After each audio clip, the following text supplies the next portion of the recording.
I'll have what she's having. I love relationships. I love romantic comedies. I love love. We don't know what Cinderella looked like because she's not real. Yes, they freaking got it. Really earn that happily ever after at the end. Change the writing. It's not that hard. Hello, all you hopeful romantics, and welcome to another episode of What She's Having, presented by Meet Cute, where a glass of rosé isn't required, but it is certainly encouraged. I'm your host, Ashley Eskew, and my guest today, it's such a treat. I really just adore him. It is Mike Manning. You might know Mike from The Real World DC. He's also been in Hawaii Five-0, Love Is All You Need, Teen Wolf. He's an actor and producer, and he just won an Emmy Award for his performance as Caleb McKinnon, where he made a very special announcement, which we'll talk about a little later in the episode. Mike is just the definition of thoughtful heart, and truly, just the longer I talked to him, the more and more I adored him. It is my pleasure to present to you all Mike Manning. Thank you so much for being with me today, Mike Manning. It's such a pleasure to meet you. Yeah, thank you for having me. You're an actor, an ex-prom king, a political activist, an LGBTQ advocate. You're every one of my favorite leading men tropes we've come to love rolled into one. So I'm so excited to have you there. Wow, thank you for the intro. I need to bring you everywhere I go. I'm free on Tuesdays. There you go. Okay, Tuesday. With that all in mind, what is your personal relationship to romantic comedies? Deep down, I'm a hopeless romantic. I always have been. I was the kid, 8 years old, sitting watching the Disney movie, believing that every single thing that happened in that movie was possible. And I've sort of grown up that way. I'm a kid trapped in an adult body, and I love romantic comedies for the escapism, but also for the reminder that life is beautiful and life is wonderful, and there are so many good things around us in the world if we just stop and take the time to look at them. And also that love is just such a powerful thing. You can have somebody that finds love and it changes their entire life. And I'm a firm believer in that. Whether it's romantic or whether it's, like friendship or family or otherwise, love is one of those things that just holds us together as humans. And romantic comedies, good romantic comedies, capture that. I agree with you. In these rom-coms and these Disney films, like you said, love is not just a through line, it tends to be magical in a lot of instances. I want to get to our rom-coms, but since you brought up Disney, what was your go-to Disney film that you would watch over and over again and imagine yourself being that role? All of them. I was obsessed with Disney. My brother and I would watch like Aladdin or Hercules or, those types of films. But then when my sister was growing up, with her, I would watch Cinderella and Snow White and the classics, and then Beauty and the Beast we watched 100 times. So I feel like I've run the gamut.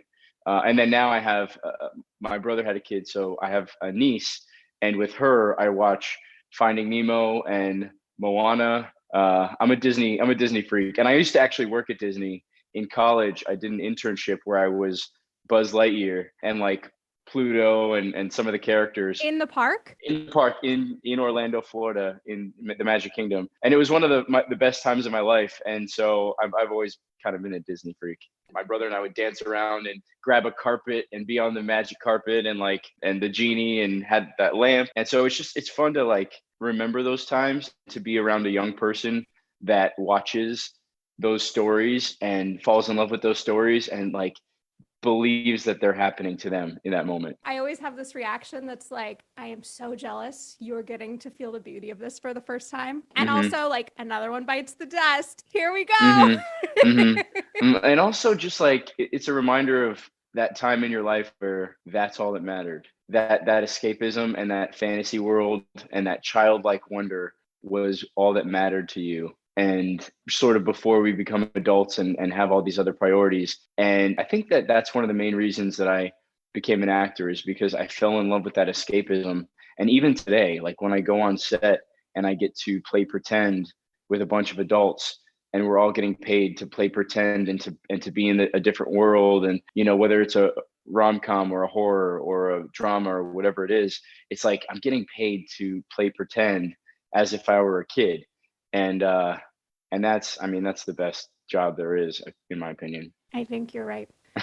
So let's dive in. What's your favorite all-time romantic comedy? I think it's a tie. I think I would have to say one of the classics that you can always go back to, and I think it's so simple, but it's such a wonderful movie, is Pretty Woman with Richard Gere and Julia Roberts, because you just watch that, and Richard Gere plays like the reluctant leading man that, doesn't care about love, but he meets this girl. And then Julia Roberts, I know that this wasn't like the first thing she did in her career, this came later on, but she just has this like youthful glow, excitement about her, and her smile lights up the screen every single scene she's in. And also, like, I saw an interview of hers, I think years later, and she was talking about how much they would improv and how like many moments her and Richard would just play with the scene. Like that one scene where he gives her jewelry and he snaps the box closed, and she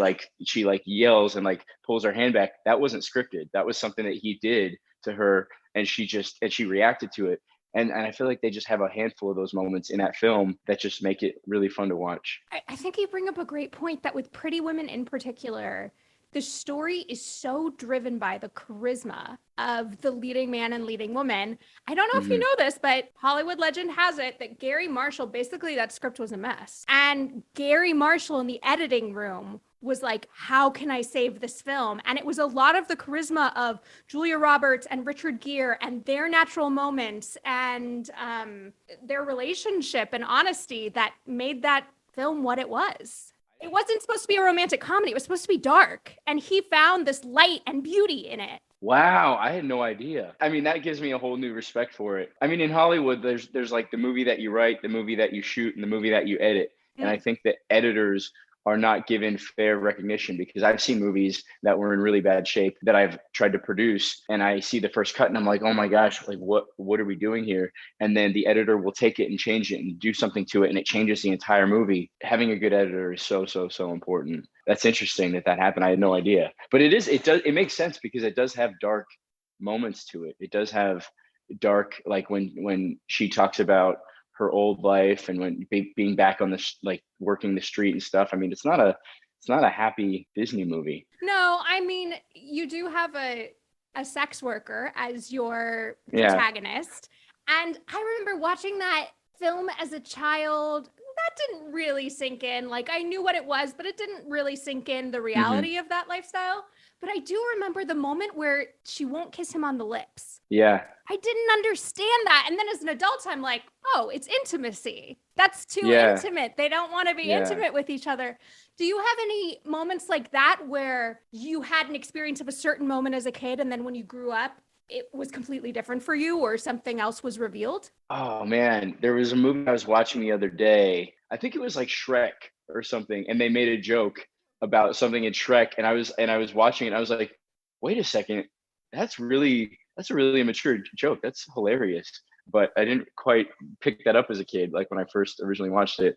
I don't remember what it was, but yeah, it happens all the time. I think you'll have these like adult themes, and I think more and more, maybe not so much Disney, but I think more and more producers and writers are trying to create content that families can watch together, that have things in them that the kids won't understand fully, but that the parents will go, huh, that's clever. Okay, that's funny. Yeah, that four-quadrant programming. Listen to you. Okay, the 4-quad. You know what you're talking about. Yeah, thank you.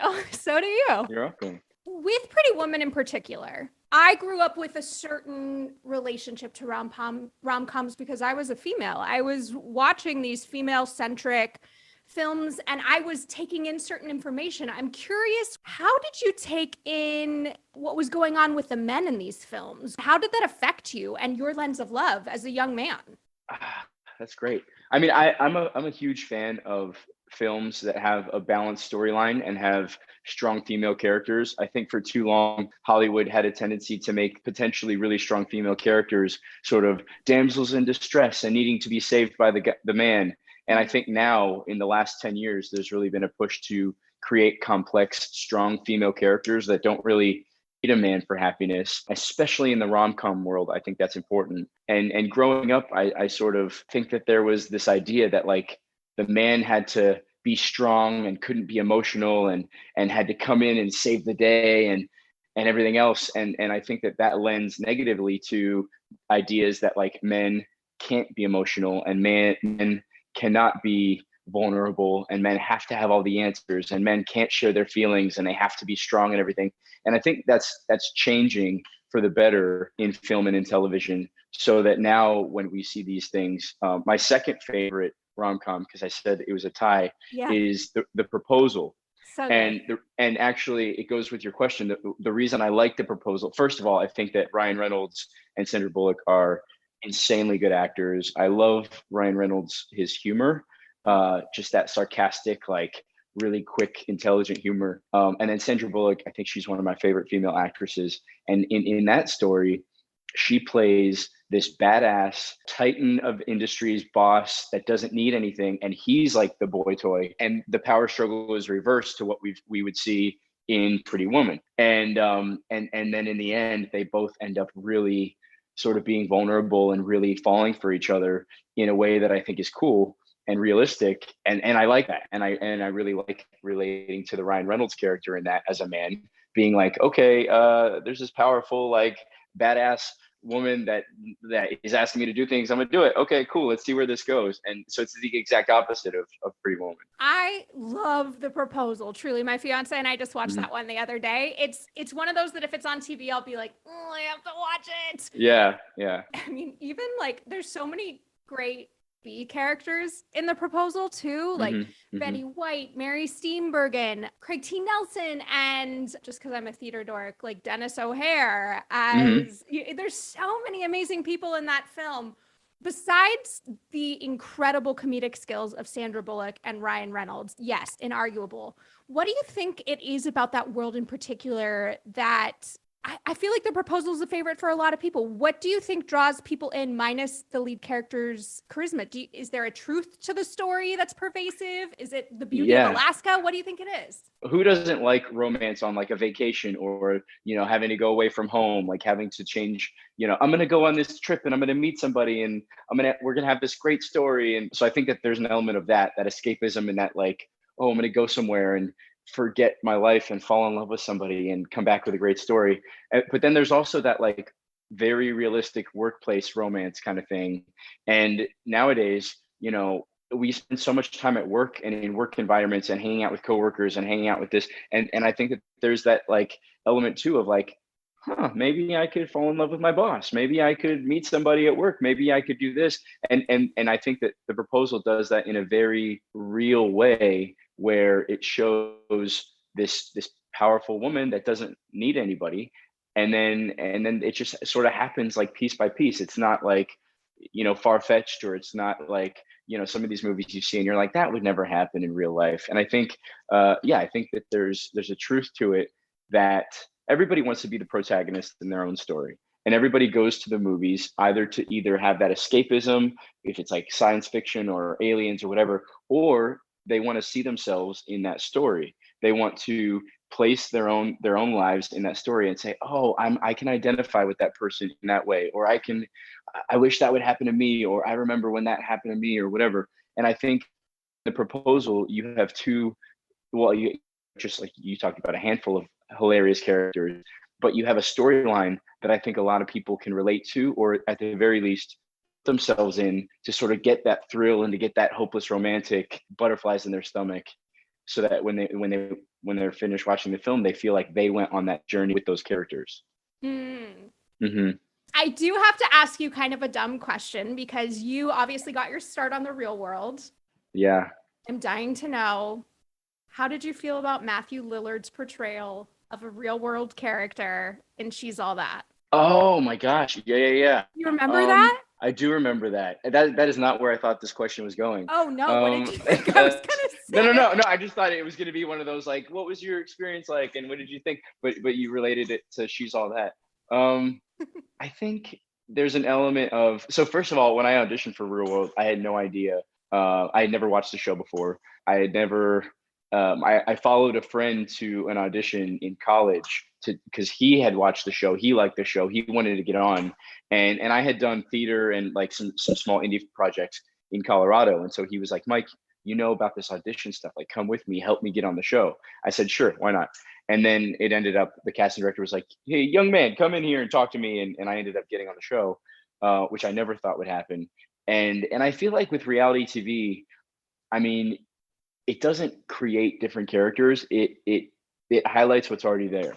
It makes people, you have these people that go on reality TV and they throw the wine glass and they yell at people, and you have these housewives that yell at each other, or the Kardashians that, you know, that try to do it for the viewers and do it for the drama. But then you have other people, like Undercover Boss is a reality show. That's one of my favorite shows to watch in the reality genre, because you see these people that are going into like their business that they love so much and getting to know workers, and some of the disguises are awful, and I'm like, this has to be scripted, because there's no way that somebody believes you're a real human. But anyway, like I don't know. I think that reality TV just like there is no like, this is how a reality TV person acts. It's like you are either obnoxious or you are this person, and then putting a camera in front of you just accentuates what's already there. It brings out what's already there. Oh, interesting. Okay, so then when you were on The Real World and you rewatched it, what inner thing about you did you see that they brought out? Well, my season was Real World DC, and so this was on the heels of Obama being elected and the Hope campaign and young people being involved in politics, which is one of the reasons I think they chose Washington, D.C. to film the show.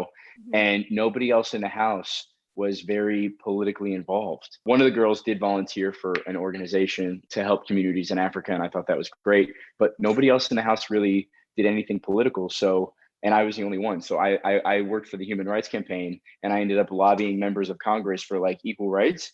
And that's what they made my storyline, basically, because I was the only one in the house that was doing something political. And of course, you're locked up in a house with no TV, no radio, no cell phone for 3.5 months with 7 strangers you've never met before in a place you've never lived. So of course you're going to fight. Of course there's going to be drama. Of course, and like we're drinking and stuff together in this house, and we can only leave when we have like quote unquote approved trips.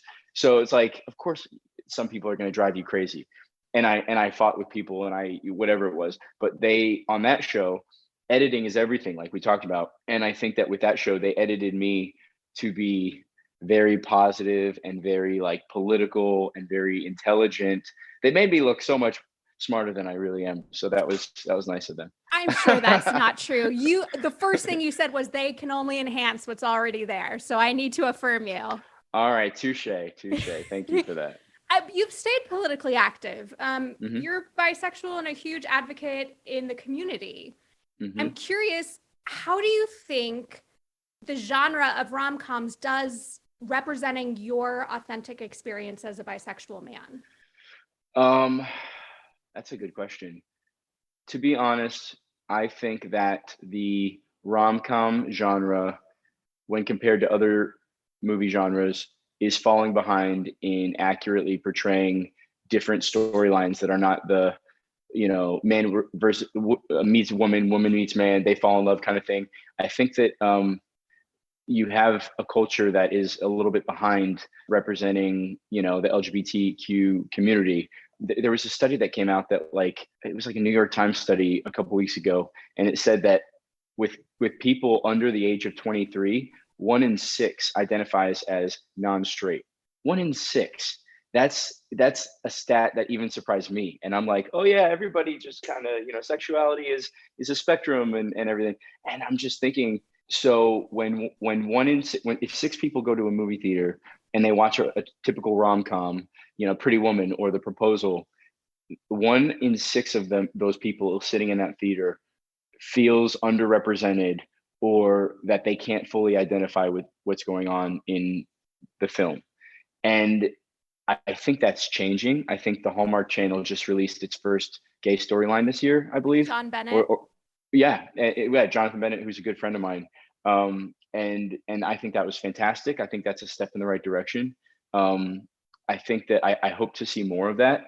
but that goes toward, I mean, I don't want to say the rom-com genre specifically. I think that representation matters, and having people, like we talked about, being able to see themselves in those storylines matters. And we have made huge progress with like the Black community, the Asian community, strong female characters, emotional men, breaking toxic masculinity and stereotypes. And I think that we've made progress with a lot of these communities. I would hope to see the progress for LGBT representation in moving forward with like more of these romantic comedies. Is there an authentic part of coming of age as a bisexual man in terms of love that you are like, why are we not telling this story? This is so beautiful and important. Yeah. I think like, or funny, Yeah. I think that Love, Simon came out. And my friend Greg Berlanti sort of found that, produced that, made that, released that in the world. I think that with Love, Simon, that was a film that I remember going to a preview and seeing, and leaving the theater thinking, damn, I wish that I had that movie in high school. And I think that I do identify as bisexual, and I stick to that. So many people are like, oh, you're just on training wheels on your way to being gay and this and that. And I'm like, no, like sexuality is what you're attracted to. And I know that I'm more attracted to men than my straight friends. I know I'm more attracted to women than my gay friends. Like, leave me alone. That's how I choose to identify. It doesn't affect you. Just calm down. And I think with Love, Simon, I think that was a movie that genuinely showed the struggle of somebody coming out in high school and figuring things out, and gave them the space and the time to do that in a very real way that wasn't as stereotypical as some of the films I've seen in the past. And now they have Love, Victor on Hulu, which they're sort of continuing that storyline. And in Love, Victor, they have I think the first couple episodes sort of set up these stereotypes, and then the rest of the season, and I think it's season 2 is what I'm watching right now, they spend time breaking those stereotypes. So it's like, oh, in terms of even like socioeconomic and education, and like the Latina family and like everything else, they break all those stereotypes and they really explore it. And I think the main message of that movie is like, at the end of that series is like, at the end of the day, we're all human. We're all human, and finding the truth in being human, and just that love that connect, and that emotion that connects all of us. And I think that is what good film does. That is what good TV does. That is what good romantic comedies do. But that's what all good entertainment does. It conveys that emotion in a very truthful way. And I don't know. I hope that we continue to see more of that, like the Love, Simon kind of stuff. But in terms of specific bisexual storylines, Y Tu Mama Tambien came out a long time ago, and that was a fantastic movie. But I mean, those guys were buddies; they were straight, so that doesn't really apply.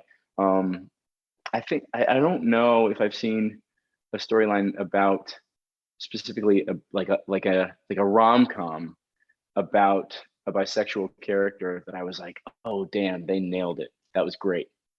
Well, I hope you sit down with Greg and create one. That's my hope for you. For you there to it is. in. You know what? Let's put that in universe and let's do it. I'm gonna give him a call after this. Did you have a rom-com crush growing up? Oh, like the 10 Things I Hate About You, Heath Ledger thing, that was real. Oh, because I feel like everybody sort of had that. You know what? Actually, Ryan Felipe and Sarah Michelle Gellar in Cruel Intentions. That wasn't a rom-com, but that was one of those like young, angsty, emotional movies that I was just like coming of age kind of stories that I was like, oh man, I have a crush on both of them at the same time. This is what is going on here? So you're a little attracted to the darkness, is what I'm taking in. I like a little bit of all of it, but that movie, that was one where I was definitely, and I loved Sarah Michelle Gellar from when she was Buffy the Vampire Slayer. Right. So I had like the poster of her in my room and everything. And so when Cruel Intentions came out, I was like, oh, I want to see this. And I knew going into it that I was going to love what Sarah did. And then I saw Ryan Felipe, who I wasn't really as familiar with at the time, playing her brother, but like this like twisted kind of weird thing. And I was like, wow, like this is awesome. I I love that. And for the record, I think that the darkest people have the capacity for the most light as well. So I think there's a beauty in being attracted to the darkness. Yeah, I think that's pretty accurate. So Mike, you kind of surprised the world in your Emmy speech last year by thanking your husband. That was actually a month ago. It was this year? I have no concept of time it was anymore. Because of the pandemic. Yeah, no, this like 2020 doesn't count, but it kind of counts. So it just throws everybody off.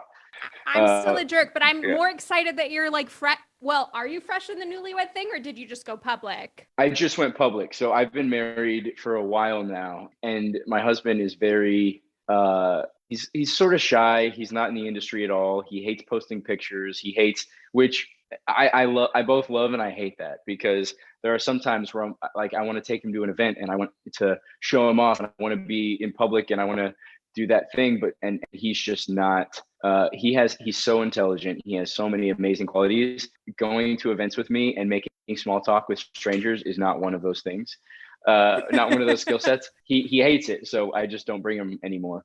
But then on the flip side, it's like sometimes he keeps me grounded, because sometimes I'll come home and I'll say, oh, I met with this director, or oh, I had this like producer session for this thing, and I'll start to like feel sorry for myself and just sort of whine, and he'll say, oh, well, you're great and you'll get the next one, calm down. And I'm like, oh, okay, all right, cool.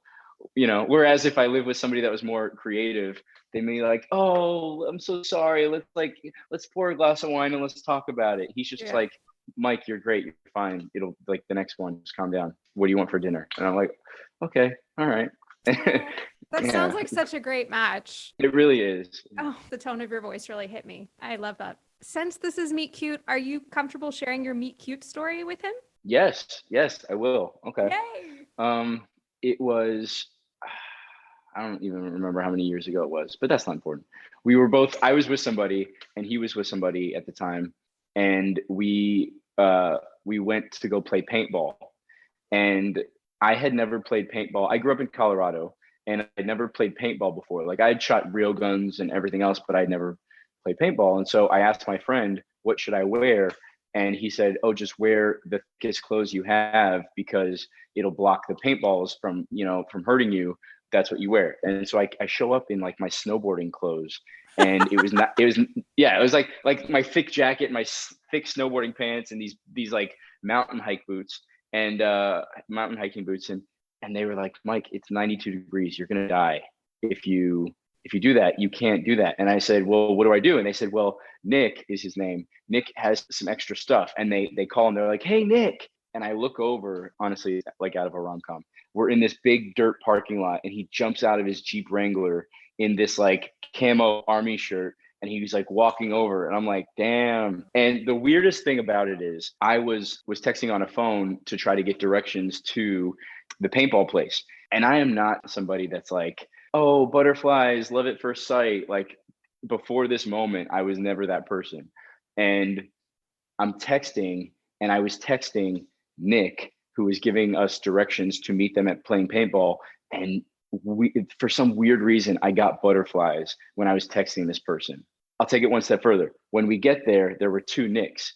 And so I'm being introduced to everybody because I just met all these people. So it's like, oh, this is so-and-so, this is so-and-so. And I remember I met a Nick, and I remember being disappointed because I was like, oh, damn, you're not who I thought I was meeting from the phone. Because it was like we were joking on the phone, getting directions to this paintball place. And so I remember thinking, oh man, I'm disappointed. Like, you're not the Nick I thought you were. I was excited to meet. That's so strange. Keep in mind, I'm not single. So I'm keeping all of this below the surface. Like, Mike, you're being unfair right now to the person you're with. To just like, stop thinking about this. But I got butterflies and I didn't know why. And then when he came over, they called his name and they're like, Nick. And he comes over, and it was exactly who I pictured. I couldn't even look him in the eyes. He couldn't look me in the eyes. And he told me later that he was so shy and so nervous, and he had butterflies too, and he didn't know. And he's more like skeptical than I am. So he couldn't even look me in the face. And so the whole game, I thought he hated me. And I was like, wow, great. Like this jerk, he let me borrow some of his paintball stuff, but I'm never going to talk to him again. He's being a jerk. He's not even talking to me. And then he broke up with his person, and I became single, and we became friends. And then we started dating after that, and the rest is history. That's Yeah. that made me so happy. Thank you so much for sharing that. I'm so Yeah, happy yeah. for you too. Thank you. I Thank have you. some audience questions. Are you willing? Great. Yeah, let's do it. Okay, Rory and Dana Point said Cloud Nine was one of my all-time favorite Disney Channel movies. Were you a fan of those Disney Channel movies growing up? If so, which one was your favorite? Absolutely. I used to love Disney movies, like the Disney Channel original movie kind of things, and I loved Johnny Tsunami, and I loved Brink. Yes. So like the Brink! skateboarding or like the rollerblading ones and whatever, and then Johnny Tsunami where he goes and like surfs and stuff. Those two were two of my favorites. Team Yeah. Puff and Sons. Yes, there you go. Oh my god. Yeah, and I the Cloud Nine was amazing because I'd grown up in Colorado, so I knew how to snowboard, and so I got to, that was one of the biggest projects I did at the time, and so I got to like live in Utah for a couple months, working with Luke Benward and Dove Cameron and Kiersey Clemens, and like becoming friends with this amazing cast. And then I got to snowboard while we were filming on my days off. So that was probably one of my favorite jobs I've ever had. Oh, Yeah. Those are such the great jobs. I love Mhm. that. I'm so jealous. Okay. Angel in West Hollywood said, you were an MTV reality star right as the glory days of MTV were kind of coming to an end. What is a story from that time that you love to tell at parties? That MTV community is strong. Yeah, it is. Well, because we're, this is like a meet cute thing. So I go to Real World. I'm single when I go to DC, I break up with the person I'm dating. I came out on the show. And then the series was really like me figuring myself out, which I genuinely was doing on the show. And that's why I think so many people connected with my character, because I was going through some really life-changing stuff. And I didn't know any better as to like how I should act on reality TV because I had never watched the show before. So I think it was, authentic, and people noticed that. And I hooked up with these girls on the show, and I like hooked up with this guy, and I was really figuring myself out. And then, because it was the first time in my life I was allowed to do some of those things. And then the person I was dating back in Colorado came out to visit, and we got back together, and it was this whole like, I miss you so much. I'm so sorry I broke up with you, and it was this very emotional, very like, I feel like that was the second time in my life that I had ever fallen in love. And it happened on national television. But it was like I remember that's probably one of my favorite moments there, is like genuinely being a young man in love and having that captured forever on camera. So I can, when I'm 100, I can go look back and watch that and remember how much of a hopeless romantic I was before I was jaded by life. You know what though? That sounds like fearless authenticity to me, and not only for you to go back and watch when you're 100, but what about the 12 or 13-year-old that was watching that was going through the same stuff when you were 12 or 13? I bet you being fearless enough to be authentic was such a gift to them. That's a great point. Yeah. Thank you for saying that. Of course. Well, you've made it to the lightning round, sir. Here we go. All right. Grand romantic gestures or quiet nights in?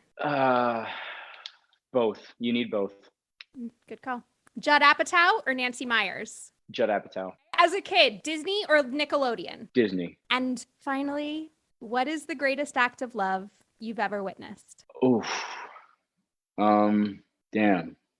My mom was a really young mother when she had me, and she was 19 when she got pregnant, 20 when she had me, and I was the first one, and I was born 3 months premature, and so everybody thought I was going to die and like that I was on borrowed time. And so she would visit me every day in the hospital and check up on me every single day for months. I was in this like incubator for 3 months, and every single day she would go in and, how's Mikey doing? And she would have little Post-it notes on the incubator, like, don't give me a bath, for the nurses, like, don't give me a bath, like my mom likes to do it, and don't do this, my mom wants to do it. And every single day, because she thought we were all on borrowed time. And I see pictures and I like have read like journal entries and things that she wrote about thinking her kid was going to die, but like praying to God, like, please God, don't let him die. I promise that I'll be a good mother. And I'm like getting emotional right now. It's like like to see somebody that I know so well as an adult and like my mother figure, but to see her as such a kid. She was really a kid going through this on my behalf. I'm like, there's no greater love than a mother's love. There isn't. We have romantic love. We have, whatever it is, but like a mother's love for her child, there is no greater love on this planet. Mike Manning, thank you so much. Thank you so much for today. It's been such a pleasure. I so appreciate you. No, Ashley, I am really glad that we did this. So thank you for having me. Of course. I enjoyed this a lot. I didn't know really what to expect. This is great. We have to like get together and watch a Disney movie sometime. Mike Manning, I really adore you. Thank you so much for doing that. Mike and I talked about The Proposal, Pretty Woman, Love Simon, and Love Victor. Oh, I love all of those rom-coms.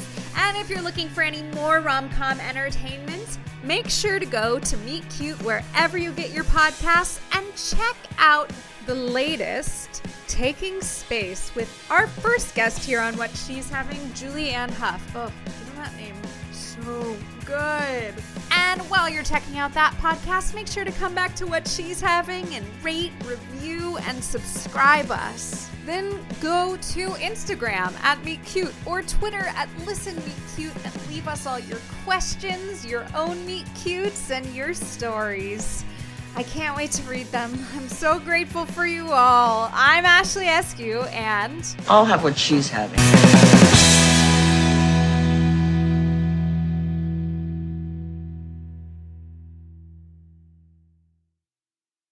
Hi, Meet Cuties. We're so excited to let you know that you can now binge our newest series, Influence, exclusively and ad-free on Wondery Plus. It's Meet Cute's modern adaptation of Jane Austen's Persuasion, and we know you're going to love it.